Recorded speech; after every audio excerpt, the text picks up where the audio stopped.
When the waiter asked for my order at our anniversary dinner, my husband said, "She's not eating. She didn't contribute to the bill." "I'll have water," I said to the confused waiter while my husband Paul handed back my menu to him without letting me look at it.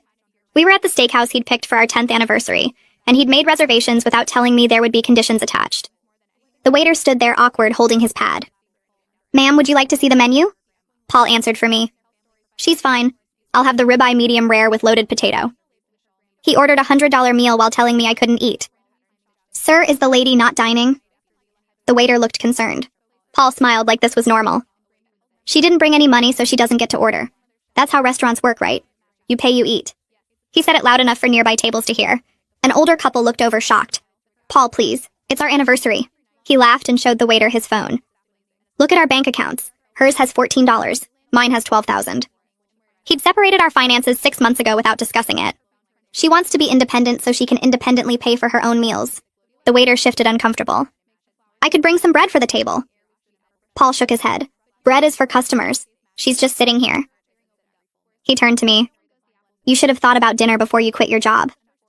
I'd been laid off, not quit, but Paul had been telling everyone I chose to be unemployed. "I was laid off, Paul. The company downsized." He waved his hand dismissive. "Successful people don't get laid off. You weren't valuable enough to keep." The couple next to us was openly staring now. The woman looked horrified. Paul noticed and spoke louder. "I'm teaching her about consequences. No contribution means no consumption." He pulled out cash and fanned it on the table. "See this? This is what work looks like." The waiter tried again. "Perhaps a small salad?" Paul grabbed the money back. "Did you not understand? She has no money means she gets no food. It's simple economics." He looked at me. "Maybe being hungry will motivate you to find work faster."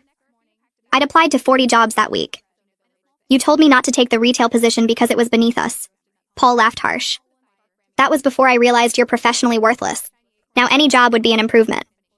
The woman from the next table walked over. "Excuse me, miss, would you like to join us? We have an extra seat." Paul stood up angry. "She's my wife. She sits with me." The woman looked at him disgusted. "You're starving your wife in public." Paul pulled out his phone again. "I'm teaching financial responsibility." He showed her something on the screen. "This is her spending from last month? $60 on groceries." The woman looked confused. "She bought food for your home?" Paul nodded. "With my money. Then she has the audacity to say she's broke." He turned back to me. "You spent my grocery money, so now you can watch me eat." The waiter left to get the manager. Paul didn't notice because he was pulling up more bank records. "Look, January, she spent $30 on gas. February, $40 on medication." He showed everyone around us. "All my money. But now suddenly she needs dinner?"